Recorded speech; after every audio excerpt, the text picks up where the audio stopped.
Sempre que a gente fala de ciência, as pessoas estão acostumadas a pensar de uma forma binária. Isso aqui tá certo e isso aqui tá errado. E se eu falar com você que as coisas em ciência não são tão preto no branco quanto a gente está acostumado a pensar? Vamos conversar um bocadinho?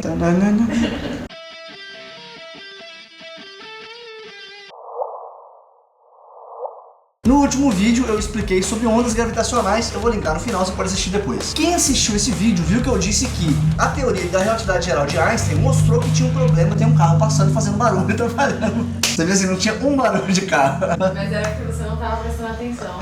Teoria do holofote. Viram, gente, quem tá aí, ó? Comenta aí nos comentários quem você acha que é essa voz. Quem assistiu o vídeo completo viu que eu disse que quando Einstein trouxe a relatividade geral, ele mostrou que tinha um problema na gravitação universal de Newton. O problema que ela mostrou é que na gravitação universal de Newton, a força teria comunicado instantaneamente para todo o universo. E a relatividade geral de Einstein mostrou que isso não é possível. E agora, o que a gente faz? Joga a gravitação universal no lixo? Einstein mostrou então que Newton estava errado, a gente não tem mais que usar aquela teoria dele? Não! E esse é um grande problema das revistas e sites pop de ciência. Eles tentam pegar uma coisa que é completamente normal em ciência e transformar numa notícia bombástica usando manipulação de palavras. Em física, a gente não fala só qual lei está certa e qual lei está errada. Sempre que a gente se depara com uma situação que a gente vai estudar, ou um fenômeno que a gente quer compreender, ou um evento que a gente quer conhecer as relações agora que a gente tem, a gente escolhe qual é a melhor ferramenta para aquela situação. Não é uma questão de certo e errado, é uma questão da ferramenta mais adequada. A gente tem que escolher qual abordagem vai descrever melhor as relações que a gente vai estudar ali. A gravitação universal de Newton é uma explicação extremamente satisfatória quando você vai estudar por que a Lua gira em torno da Terra, ou a Terra gira em torno do Sol, ou por que as frutas caem no chão, ou por que a gente não voa, e outras situações desse tipo, inclusive fora do nosso sistema solar. Então a gravitação universal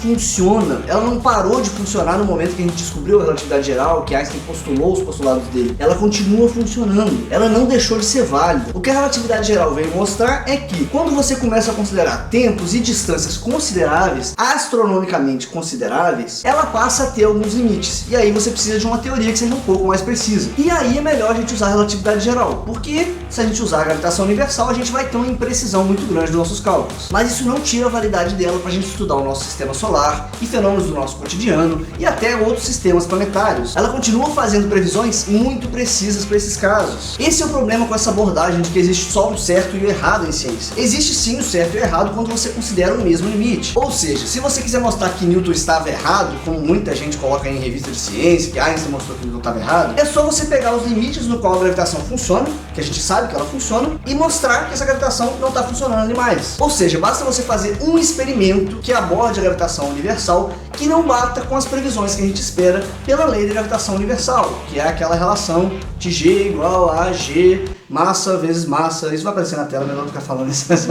Então é simples, basta você fazer um experimento para esses limites e mostrar que a previsão não funciona. Ponto. Não é difícil, a menos que essa teoria esteja correta. Aí é impossível, a menos que você manipule seus dados. É impossível porque, se a teoria funciona naquela precisão exigida, a natureza vai mostrar. Então não tem como você burlar as leis da natureza. E é por isso que é completamente sem sentido as pessoas tentarem usar física quântica para falar de fenômenos do cotidiano. Ou então usar física quântica para falar que você consegue influenciar a realidade ao seu redor com a sua mente. Porque a física quântica só serve para estudar fenômenos que tenham a ver com limites subatômicos. Nada a ver, mas não é tudo feito de partículas subatômicas, então tem que funcionar também no nosso dia a dia. Não! A física quântica estuda e funciona muito bem para você estudar aqueles fenômenos no nível subatômico, nas partículas mais elementares. No momento em que você se afasta um pouquinho e começa a falar de fenômenos macroscópicos, a física quântica não funciona mais. Ou seja, se eu falar de um carro, de uma pessoa, de como a sua respiração funciona, aí você está falando de fenômenos macroscópicos. Quando você fala de coisas macroscópicas, quem manda é a física clássica. A termodinâmica funciona, as leis de Newton funcionam, o eletromagnetismo funciona, e nesses casos faz sentido você usar eles, e não a física quântica. E esse é o ponto da física. Pode ser que um dia a comunidade científica consiga desenvolver uma equação que seja capaz de descrever todos os fenômenos do universo. Mas se um dia a gente chegar na equação, sempre que você pegar essa equação e aplicar os limites do nosso dia a dia,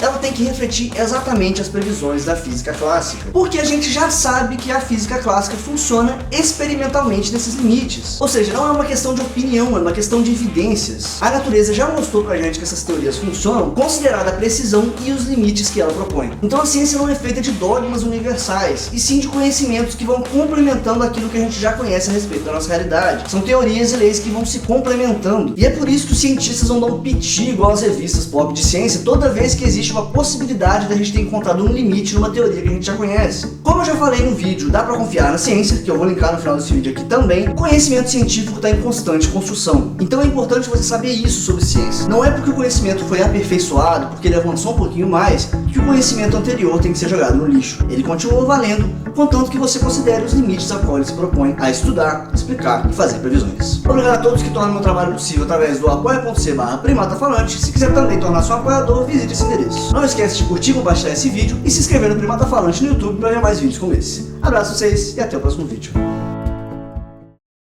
No último vídeo que eu vou linkar aqui no final, não precisa ver agora, depois desse vídeo já começa a me enrolar, não era pra falar, não é isso que eu tô falando. A questão é que ela o problema que ela mostrou é que não gravitar ela continua fazendo precisões. Basta você mostrar que a natureza vai mostrar que não tem como você. Um dia cachorro latindo, outro dia vizinho falando. Pô, cala a boca! Mas sempre que você.